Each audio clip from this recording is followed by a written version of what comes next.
ಎಲ್ರಿಗೂ ನಮಸ್ತೆ. Welcome back to YL education tutorial. ಇವತ್ತಿನ ಈ ವಿಡಿಯೋದಲ್ಲಿ ನಾನು ಕಾರ್ಪೊರೇಟ್ ಅಕೌಂಟಿಂಗ್ನ ಥರ್ಡ್ ಚಾಪ್ಟರ್ ವ್ಯಾಲ್ಯೂಯೇಷನ್ಸ್ ಆಫ್ ಶೇರ್ಸ್ನ ಹೇಳ್ಕೊಡ್ತಾ ಇದ್ದೀನಿ. ಸೊ ಇವಾಗ ನಾನು ಹೇಳ್ಕೊಡ್ತಾ ಇರೋದು 14 ಮಾರ್ಕ್ಸ್ ಪ್ರಾಬ್ಲಮ್ಸ್ ಆಗಿರುತ್ತೆ. ಇದು first question. Following is the balance sheet of Adarsh limited as on 31/3/2024. Balance sheet as at 31/3/24. Liabilities 40,000 equity shares of rupees 10 each fully paid up, which is 4 lakh. Reserve fund 1 lakh. Profit and loss account 35,000. 6% debentures 1 lakh. Current liabilities 1,30,000. Assets goodwill 1 lakh. Fixed asset 4,50,000. Current asset 1,90,000. Preliminary expenses 25,000 ಆಗಿರುತ್ತೆ. So ಎರಡು total 7,65,000 ಆಗಿರುತ್ತೆ. For the purpose of valuations of shares, fixed assets were valued at rupees 5 lakh and goodwill at rupees 1,50,000. There is a necessity of RBD, that is reserve for bad debts, at 10% on debtors of rupees 75,000. It was found that stock was overvalued by rupees 90,000. The net profit for the 3 years were rupees 69,000, rupees 71,800 and 90,200 respectively after taxation. Out of this profit, 20% was placed to reserve, the proportion being considered reasonable in the industry in which the company is engaged and where the normal rate of return is 10%. Compute the value of each equity shares by intrinsic value method, yield method, fair value method. ನಾವು ಇವೆರಡನ್ನು already 8 ಮಾರ್ಕ್ಸಲ್ಲಿ ಮಾಡಿದ್ದೀವಿ. ಇದರಲ್ಲಿ 14 ಮಾರ್ಕ್ಸಲ್ಲಿ fair value method ಒಂದು extra ಆಗಿರುತ್ತೆ. So ಈಗ ಆನ್ಸರ್ನ ನೋಡೋಣ. ಈಗ ನಾವು ಫಸ್ಟ್ ಇಂಟ್ರೆನ್ಸಿಕ್ ವ್ಯಾಲ್ಯೂ ಮೆಥಡ್ನ ಸಾಲ್ವ್ ಮಾಡ್ತೀವಿ. Calculations of intrinsic value method per share particulars amount. ಇದು ಫಾರ್ಮ್ಯಾಟ್ ಆಲ್ರೆಡಿ ನಾನು ಫಸ್ಟ್ ವಿಡಿಯೋದಲ್ಲಿ ತಿಳಿಸ್ಕೊಟ್ಟಿದ್ದೀನಿ. ಯಾರಾದರೂ ನೋಡಿಲ್ಲ ಅಂದರೆ ಹೋಗಿ ಒಂದ್ಸರಿ ಚೆಕ್ ಮಾಡ್ಕೊಳ್ಳಿ. ಸೊ ಇವಾಗ market value of assets. Here asset ವ್ಯಾಲ್ಯೂಗಳನ್ನ ನಾವಿಲ್ಲಿ ತೊಗೊತೀವಿ. Goodwill, fixed assets and current assets ಈ ಮೂರನ್ನು ನಾವು ತೊಗೊತೀವಿ. ಸೊ ಇಲ್ಲಿ ಗುಡ್ ವಿಲ್ ಏನಾಗಿದೆ ಅಂದರೆ ಇನ್ಕ್ರೀಸ್ ಆಗಿದೆ. Value goodwill at rupees 1,50,000, but ಇಲ್ಲಿ 4,50,000 ಆಗಿರುತ್ತೆ. ಸೊ ಇವಾಗ ನಾವು ಇಲ್ಲಿ ಯಾವುದು ನಮಗೆ ವ್ಯಾಲ್ಯೂ ಕೊಟ್ಟಿರ್ತಾರೋ ಅದೇ ವ್ಯಾಲ್ಯೂನೇ ನಾವು ತಗೋಬೇಕು. ಇಲ್ಲಿರೋ ವ್ಯಾಲ್ಯೂನ ನಾವು ತಗೊಳ್ಳೋ ಹಾಗಿಲ್ಲ. ಸೊ ಗುಡ್ ವಿಲ್ ಬಂದು 1,50,000 ಆಗಿರುತ್ತೆ. ನೆಕ್ಸ್ಟ್ ಫಿಕ್ಸ್ಡ್ ಅಸೆಟ್ಸ್ 4,50,000 ಆಗಿರುತ್ತೆ. ಸಾರಿ, ಅವಾಗಲೇ ಗುಡ್ ವಿಲ್ 1 lakh ಇತ್ತು, ಬಟ್ ಇಲ್ಲಿ 1,50,000 ಆಗಿದೆ. ಇಲ್ಲಿರೋದನ್ನೇ ನಾವು ತೊಗೊತೀವಿ. 1,50,000 ಆಗಿದೆ. ನೆಕ್ಸ್ಟ್ ಫಿಕ್ಸ್ಡ್ ಅಸೆಟ್ 4,50,000 ಆಗಿದೆ, ಬಟ್ ಇಲ್ಲಿ fixed assets way valued at rupees 5 lakh ಅಂತ ಕೊಟ್ಟಿದ್ದಾರೆ. ಸೊ ಆ 5 lakhನ ನಾವಿಲ್ಲಿ ತೊಗೊತೀವಿ. ಫಿಕ್ಸ್ಡ್ ಅಸೆಟ್ಸ್ 5 lakh ಅಂತ. ನೆಕ್ಸ್ಟ್ ಕರೆಂಟ್ ಅಸೆಟ್ಸ್ 1,90,000 ಆಗಿರುತ್ತೆ. ಈ ಕರೆಂಟ್ ಅಸೆಟ್ಟಲ್ಲಿ ನಾವು ಇಲ್ಲಿ RBD at 10% of debtors of rupees 7,500 ಅಂತ ಕೊಟ್ಟಿದ್ದಾರೆ. ಸೊ 75,000 ಇಂಟು 10% ಅಂತ ಮಾಡಿದಾಗ ನಮ್ಗೆ ಸಿಗೋದು 7,500 ಸಿಗುತ್ತೆ. ಇದ್ರ ಜೊತೆಗೆ ಇವಾಗ ಇಲ್ಲಿ 1,90,000 minus 7,500 and year stock was over valued by rupees 9,000. ಇದು ಕೂಡ ನಾವಿಲ್ಲಿ ಏನು ಮಾಡ್ತೀವಿ, ಮೈನಸ್ ಮಾಡ್ತೀವಿ. ಇಷ್ಟು ಕರೆಂಟ್ ಅಸೆಟ್ಟಲ್ಲಿ ಮೈನಸ್ ಮಾಡಬೇಕಾಗಿರುತ್ತೆ. ಸೊ ಇದು ಕೂಡ ಅದೇ ಥರನೇ 19,000 minus 7,500 minus 9,000 will get 1,73,500. Total ನಮಗೆ 8,23,500 ಸಿಗುತ್ತೆ. ನೆಕ್ಸ್ಟ್ ಲೆಸ್ ಲಯಬಿಲಿಟೀಸಲ್ಲಿ ನಾವಿಲ್ಲಿ ಕ್ಯಾಲ್ಕುಲೇಟ್ ಮಾಡೋದು ತೊಗೊಳ್ಳೋದು ಬರೀ ಡಿಬೆಂಚರ್ಸ್ ಮತ್ತು ಲಯಬಿಲಿಟೀಸ್ ಮಾತ್ರ. Debentures 6% debentures 1 lakh. ಇಲ್ಲೂ ಕೂಡ ಸೇಮ್ ಅದನ್ನೇ ಹಾಕೋದೆ. 6% ಡಿಬೆಂಚರ್ಸ್ 1 lakh. ಕರೆಂಟ್ ಲಯಬಿಲಿಟೀಸ್ ಬಂದು 1,30,000. ಕರೆಂಟ್ ಲಯಬಿಲಿಟೀಸ್ 1,30,000 ಆಗಿರುತ್ತೆ. ಇವೆರಡು ನಾವು ಆ್ಯಡ್ ಮಾಡಿದಾಗ 2,30,000 ಬರುತ್ತೆ.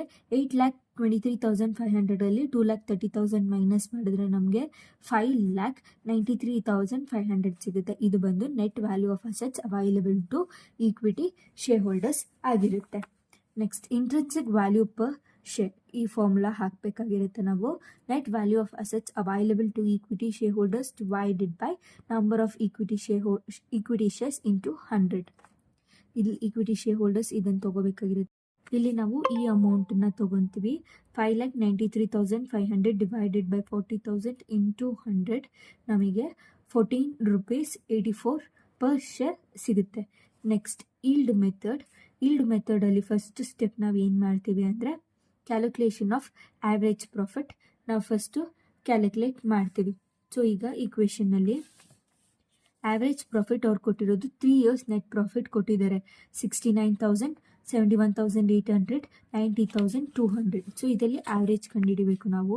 So 69,000 plus 71,800 plus 90,200 whole divided by 3 we will get 77,000 ಸಿಗುತ್ತೆ.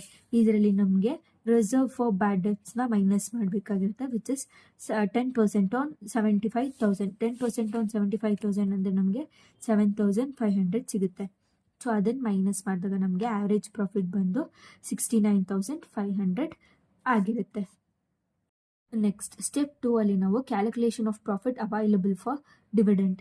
ನಾವು ಆಗಲೇ ಫೈಂಡ್ ಔಟ್ ಮಾಡಿದ ಆವ್ರೇಜ್ ಪ್ರಾಫಿಟ್ 69,500 ಇಲ್ಲಿ ಹಾಕೋಬೇಕಾಗಿರುತ್ತೆ, ಮೈನಸ್ ಟ್ರಾನ್ಸ್ಫರ್ ಟು ರಿಸರ್ವ್ಸ್ ಬಂದು ನಮಗೆ ಇಲ್ಲಿ out of this profit 20% was place to reserve ಅಂತ ಕೊಟ್ಟಿದ್ದಾರೆ. ಸೊ 20% ನಾವೇನು ಮಾಡ್ತೀವಿ, ಟ್ರಾನ್ಸ್ಫರ್ ಮಾಡ್ತೀವಿ. 69,500 20% ನಾವು ಟ್ರಾನ್ಸ್ಫರ್ ಮಾಡಿದಾಗ 13,900 ಆಗಿರುತ್ತೆ. ಇವೆರಡು ಮೈನಸ್ ಮಾಡಿದಾಗ ನಮ್ಗೆ ಎಷ್ಟು ಸಿಗುತ್ತೆ, 55,600 ಸಿಗುತ್ತೆ. ನೆಕ್ಸ್ಟ್ ಸ್ಟೆಪ್ 3 ಅಲ್ಲಿ calculations of profit available for equity dividend. ಇವಾಗ ನಮ್ಗೆ ಇಲ್ಲಿ ಆಲ್ರೆಡಿ ನಾವು ಡಿವಿಡೆಂಡ್ಗೆ ಪ್ರಾಫಿಟ್ ಎಷ್ಟಿದೆ ಅಂತ ಫೈಂಡ್ ಔಟ್ ಮಾಡಿದ್ದೀವಿ. ಸೊ ಅದನ್ನು ಇಲ್ಲಿ ಹಾಕ್ಕೊಂತೀವಿ. Profit available for dividend 55,600. ಇಲ್ಲಿ ಯಾವುದೇ ರೀತಿ ಪ್ರಿಫರೆನ್ಸ್ ಡಿವಿಡೆಂಟ್ ನಮಗೆ ಕೊಟ್ಟಿಲ್ಲ, ಸೊ ಅದು ಡ್ಯಾಶ್ ಆಗಿರುತ್ತೆ. ನೆಕ್ಸ್ಟ್ ಇಲ್ಲಿ ಆನ್ಸರ್ ಸೇಮ್ ಅದೇ ಇರುತ್ತೆ, 55,600 ಆಗಿರುತ್ತೆ. ನೆಕ್ಸ್ಟ್ ಸ್ಟೆಪ್ 4 ಅಲ್ಲಿ ಕ್ಯಾಲ್ಕುಲೇಷನ್ ಆಫ್ ಕ್ಯಾಪಿಟಲೈಸ್ಡ್ ಪ್ರಾಫಿಟ್ಗೆ formula profit available for dividend divided by normal rate of return into 100 ಆಗಿರುತ್ತೆ. ಸೊ ನಮ್ಗೆ ಇಲ್ಲಿ ಎಷ್ಟು ಬಂದಿದೆ ಡಿವಿಡೆಂಟು, 55,600 ಇದೆ. ಸೊ ಅದನ್ನೇ ಇಲ್ಲಿ ಹಾಕೊಂತೀವಿ. 55,600 divided by normal rate of return. ನಮಗೆ ಕ್ವೆಶನಲ್ಲೇ ಕೊಟ್ಟಿರ್ತಾರೆ ಇಲ್ಲಿ where the normal rate of return is 10% ಅಂತ, ಅದನ್ನು ಇಲ್ಲಿ ಹಾಕೋಬೇಕಾಗುತ್ತೆ. 55,600 divided by 10 into 100 we will get 5,56,000 ನಮ್ಗೆ ಸಿಗುತ್ತೆ. ನೆಕ್ಸ್ಟ್ ಸ್ಟೆಪ್ 5 ಅಲ್ಲಿ calculation of market or yield value ಅಂತ ಇಲ್ಲಿ ಕೊಟ್ಟಿದ್ದಾರೆ.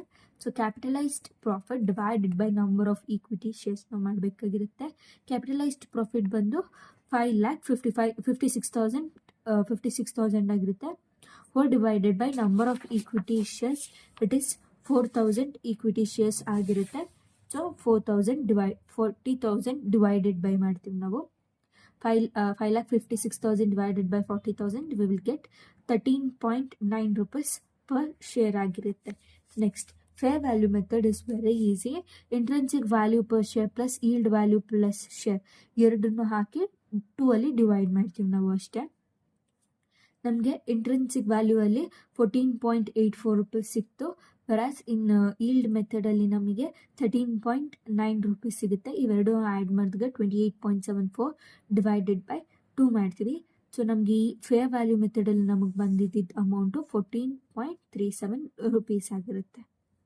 Second question, on March 31st, 2022, the balance sheet of a limited company reveals the following position: liabilities, issued capital at rupees 10, 4 lakh, reserves 90,000, profit or loss account 20,000, 5% debentures 1 lakh, current liabilities 1,30,000, fixed assets 5 lakh, current assets 2 lakh, goodwill 40,000. ಎರಡರದ್ದು balance sheet ಅಂದರೆ total ಇರೋದು rupees 7,40,000, 7,40,000 ಆಗಿರುತ್ತೆ.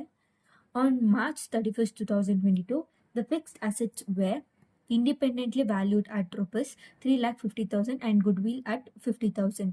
The net profit for the 3 years were 2019 to 20 rupees 51,600. 2020 to 21 rupees 52,000. For 2021 to 22 we will have 51,650, of which 20% were placed under reserve, this portion being considered reasonable in the industry in which the company is engaged and where a fair investment return may be taken at 10%. Compute the value of company's share by the net asset method. It is also called as intrinsic value method, and B, yield value method, and C, earning capacity method. So first, now net asset method. It is also known as intrinsic value method ಆಗಿರುತ್ತೆ. So calculation of intrinsic value per share, particulars, amount, market value of assets. ಇದರಲ್ಲಿ fixed assets 5 lakh ಕೊಟ್ಟಿದ್ದಾರೆ. But ಇಲ್ಲಿ fixed assets independently valued ಆಟ್ 3,50,000. ನಮಗೆ ಇಲ್ಲಿ balance ಶೀಟಲ್ಲಿ ಯಾವುದೇ ಕೊಟ್ಟಿದ್ದು ನಾವು ಅಡ್ಜಸ್ಟ್ಮೆಂಟ್ಸಲ್ಲಿ ಯಾವ್ದು ಕೊಟ್ಟಿದ್ದಾರೋ ಅದನ್ನೇ ತೊಗೋಬೇಕಾಗಿರುತ್ತೆ. ಸೊ ಈಗ ಫಿಕ್ಸ್ಡ್ ಅಸೆಟ್ಸ್ ಬಂದು 3,50,000 ಆಗಿರುತ್ತೆ. ನೆಕ್ಸ್ಟ್ ಕರೆಂಟ್ ಅಸೆಟ್ಸ್ 2 lakh ಇರುತ್ತೆ. ಸೊ ಕರೆಂಟ್ ಅಸೆಟ್ಸಲ್ಲಿ ಯಾವುದೇ ರೀತಿ ವೇರಿಯೇಷನ್ಸ್ ಇರಲ್ಲ. Current assets same as it is 2 lakh ಹಾಕ್ತೀವಿ. ನೆಕ್ಸ್ಟ್ ಗುಡ್ ವಿಲ್ ಬಂದು 40,000 ಇಲ್ಲಿರುತ್ತೆ. ಬಟ್ ಗುಡ್ ವಿಲ್ ಇಲ್ಲಿ ಇನ್ಕ್ರೀಸ್ ಆಗಿರುತ್ತೆ 50,000ಗೆ. So goodwill 50,000 total 6 lakh ಆಗಿರುತ್ತೆ. ನೆಕ್ಸ್ಟ್ ಲಯಬಿಲಿಟೀಸಲ್ಲಿ 5% debentures and current liabilities. Debentures ಬಂದು 1 lakh, ಕರೆಂಟ್ ಲಯಬಿಲಿಟೀಸ್ ಬಂದು 1,30,000 ಆಗಿರುತ್ತೆ. ಇಲ್ಲೂ ಕೂಡ ಅದನ್ನು ನಾವು ಹಾಕಿರ್ತೀವಿ. ಡಿಬೆಂಚರ್ಸ್ ಬಂದು 1 lakh, ಕರೆಂಟ್ ಲಯಬಿಲಿಟೀಸ್ ಬಂದು 1,30,000. ಇವೆರಡು ಆ್ಯಡ್ ಮಾಡಿದಾಗ ನಮಗೆ 2,30,000 ಬರುತ್ತೆ. Net value of assets available to equity share holders. ನಾವು ಇದರಲ್ಲಿ 6 lakh ಮೈನಸ್ 2,30,000 ಮಾಡಿದಾಗ ನಮಗೆ 3,70,000 ಬರುತ್ತೆ. ನೆಕ್ಸ್ಟ್ ಫಾರ್ಮುಲಾ ಇಂಟ್ರೆನ್ಸಿಕ್ ವ್ಯಾಲ್ಯೂ ಮೆಥಡಲ್ಲಿ ಹೇಗೆ ಫೈಂಡ್ ಔಟ್ ಮಾಡೋದು ಅಂದರೆ intrinsic value per share is equals to net value of assets available to equity share holders divided by number of equity shares ಆಗಿರುತ್ತೆ. ಇದರಲ್ಲಿ 3,70,000 ಡಿವೈಡೆಡ್ ಬೈ 40,000 ಮಾಡಿದಾಗ ನಮಗೆ 9.25 per ಶೇರ್ ಸಿಗುತ್ತೆ. Next yield value ಮೆಥಡಲ್ಲಿ ಹೇಗೆ ಮಾಡೋದು ಅಂತ ನೋಡೋಣ. First step calculations of average profit. ಇಲ್ಲಿ ಆ್ಯಾವ್ರೇಜ್ ಪ್ರಾಫಿಟ್ ಯಾವುದಂದರೆ ಇಲ್ಲಿ ಅವರು ಇಯರ್ ವೈಸ್ ಕೊಟ್ಟಿದ್ರಲ್ಲ ಅದನ್ನು ನಾವು ತೊಗೋಬೇಕಾಗಿರುತ್ತೆ. ಆ್ಯಾವ್ರೇಜ್ ಪ್ರಾಫಿಟ್ನ 51,600 ಮತ್ತು 52,000 ಮತ್ತು 51,650ನ ನಾವಿಲ್ಲಿ ತೊಗೋಬೇಕಾಗಿರುತ್ತೆ. 51,600 ಪ್ಲಸ್ 52,000 ಪ್ಲಸ್ 51,650 ತೊಗೊಂಡು ಹೋಲ್ ಡಿವೈಡೆಡ್ ಬೈ 3 ಮಾಡ್ತೀವಿ. ಈ ಮೂರು ಆ್ಯಡ್ ಮಾಡಿದಾಗ ನಮಗೆ 1,55,250 ಸಿಗುತ್ತೆ. ಡಿವೈಡೆಡ್ ಬೈ 3 ಮಾಡಿದಾಗ 51,750 ಆ್ಯಾವ್ರೇಜ್ ಪ್ರಾಫಿಟ್ ನಮಗೆ ಸಿಗುತ್ತೆ. Next step 2 calculation of profit available for dividend. ಇದರಲ್ಲಿ ಆ್ಯಾವ್ರೇಜ್ ಪ್ರಾಫಿಟ್ ಬಂದು ನಮಗೆ 51,750 ಮೈನಸ್ ಟ್ರಾನ್ಸ್ಫರ್ ಟು ರಿಸರ್ವ್. ಇಲ್ಲಿ ನಮಗೆ ರಿಸರ್ವ್ ಆಲ್ರೆಡಿ ಇಲ್ಲಿ ಕೊಟ್ಟಿದ್ದಾರೆ ನಮಗೆ, which was placed under reserve. Of which 20% were placed under reserve. 20%ನ ನಾವೇನು ಮಾಡ್ತೀವಿ, ರಿಸರ್ವ್ ಆಗಿ ಪ್ಲೇಸ್ ಮಾಡ್ತೀವಿ. ಸೊ ಅದಕ್ಕೆ ಇಲ್ಲಿ ರಿಸರ್ವಲ್ಲಿ 20% ಕೊಡ್ತೀವಿ. 51,750 20% ಅಂದರೆ 10,350 ಆಗಿರುತ್ತೆ. ಇವೆರಡು ಮೈನಸ್ ಮಾಡಿದಾಗ ನಮಗೆ 41,400 ಸಿಗುತ್ತೆ. ನೆಕ್ಸ್ಟ್ ಸ್ಟೆಪ್ 3 ಹೇಗೆ ಕ್ಯಾಲ್ಕುಲೇಟ್ ಮಾಡೋದಂದರೆ calculation of profits available for equity dividend. So ಇಲ್ಲಿ profit available for equity dividend ನಮಗೆ ಲಾಸ್ಟ್ ಮಾಡಿದಾಗ ನಮಗೆ ಎಷ್ಟು ಬಂದಿತ್ತು ಅಂದರೆ 41,400 ಬಂದಿರುತ್ತೆ. ಸೊ ಈಗ ನಾವು ಪ್ರಿಫರೆನ್ಸ್ ಡಿವಿಡೆಂಡ್, ನಮಗೆ ಯಾವುದೇ ರೀತಿ ಪ್ರಿಫರೆನ್ಸ್ ಡಿವಿಡೆಂಡ್ ಕ್ವೆಶನಲ್ಲಿ ಕೊಟ್ಟಿರಲ್ಲ. ಇಫ್ ಏನಾದರೂ ಪ್ರಿಫರೆನ್ಸ್ ಡಿವಿಡೆಂಡ್ ಕೊಟ್ಟಿದ್ರೆ ನಾವಿಲ್ಲಿ ಪ್ರಿಫರೆನ್ಸ್ ಡಿವಿಡೆಂಡ್ ಅಮೌಂಟ್ ಹಾಕಿ ಮೈನಸ್ ಮಾಡಿದ್ದಿದ್ರೆ ನಮ್ಗೆ ಆನ್ಸರ್ ಬರ್ತಿತ್ತು. ಇವಾಗ ಏನು ಇಲ್ಲದೆ ಇರೋದಕ್ಕೆ ನಾವು ಸೇಮ್ ಅದನ್ನೇ ಹಾಕೋತಿದ್ದೀವಿ. Next step 4 calculation of capitalised profit. Profit available for equity dividend divided by normal rate of return into 100. ಇದರಲ್ಲಿ ನಮಗೆ ಈಕ್ವಿಟಿ ಡಿವಿಡೆಂಡ್ ಎಷ್ಟು ಬಂದಿದೆ, ಡಿವಿಡೆಂಡ್ ಬಂದು 41,400 ಆಗಿರುತ್ತೆ. So profit available for equity dividend ಬಂದು 41,400 divided by normal rate of return. Normal rate of return ನಮಗೆ ಇಲ್ಲಿ ಕೊಟ್ಟಿರೋದು 10% ಅಂತ ಕೊಟ್ಟಿದ್ದಾರೆ. ಸೊ ಅದಕ್ಕೆ ನಾವಿಲ್ಲಿ ಏನು ಮಾಡ್ತೀವಿ ಅಂದರೆ ನಾರ್ಮಲ್ ರೇಟ್ ಆಫ್ ರಿಟರ್ನ್ 10% ತೊಗೊತೀವಿ. ಇಂಟು 100 ಮಾಡಿದಾಗ ನಮಗೆ 4,14,000 ಸಿಗುತ್ತೆ. ನೆಕ್ಸ್ಟ್ ಸ್ಟೆಪ್ 5 ಹೇಗೆ ಮಾಡೋದು ಅಂದರೆ calculation of market or yield value ತೊಗೊತೀವಿ ನಾವು. ಸೊ ಇಲ್ಲಿ capitalised profit divided by number of equity shares. Capitalised profit ಬಂದು 4,14,000 ಡಿವೈಡೆಡ್ ಬೈ 40,000 ಮಾಡಿದಾಗ ನಮಗೆ ಈಲ್ಡ್ ವ್ಯಾಲ್ಯೂ ಎಷ್ಟು ಬರುತ್ತೆ ಅಂದರೆ 10.35 ಬರುತ್ತೆ, ಅಂದರೆ 10 ರೂಪೀಸ್ 35 ಬರುತ್ತೆ. Next earning capacity method. ಇದರಲ್ಲಿ ಫಾರ್ಮುಲಾಸ್ಗಳ ಮೇಲೆ ಎಲ್ಲನೂ ನಾವು ಪ್ರಾಬ್ಲಮ್ ಸಾಲ್ವ್ ಮಾಡೋದು. So first step, calculate the rate of earnings of a company. Rate of earning is equals to average profit divided by capital employed into 100. ನಮಗೆ average profit ಇಲ್ಲಿ ಮಾಡಿದಾಗ ಎಷ್ಟು ಬಂತು ಅಂದರೆ ನಮಗೆ ಆವ್ರೇಜ್ ಪ್ರಾಫಿಟ್ ಬಂದು 51,750 ಆಗಿರುತ್ತೆ. ಹಾಗೆ ಕ್ಯಾಪಿಟಲ್ ಎಂಪ್ಲಾಯ್ಡ್ ಬಂದು 3,70,000 ಆಗಿರುತ್ತೆ. Average profit 51,750 divided by capital employed ಬಂದು 3,70,000 ಇಂಟು 100 ಮಾಡಿದಾಗ ನಮಗೆ 13.98 ಸಿಗುತ್ತೆ, ಅಥವಾ 14% ಅಂತಲೂ ನಾವು ಅದನ್ನು ಕನ್ಸಿಡರ್ ಮಾಡ್ಬೋದು. ನೆಕ್ಸ್ಟ್ ಸ್ಟೆಪ್ 2 ಅಲ್ಲಿ calculate of market value per share. Market value per share is equals to rate of earnings divided by normal rate of return into paid up value per shares. ಇವಾಗ ನಮಗೆ rate of earnings ಎಷ್ಟು ಸಿಕ್ತಿಲ್ಲಿ 13.98 ಸಿಕ್ಕಿರುತ್ತೆ. So 13.98 normal rate of return is just 10% ಆಗಿರುತ್ತೆ. ಆಮೇಲೆ issued price ಬಂದು 10 ಆಗಿರುತ್ತೆ. Issued price ಬಂದು ನಮಗೆ 10 ಆಗಿರುತ್ತೆ.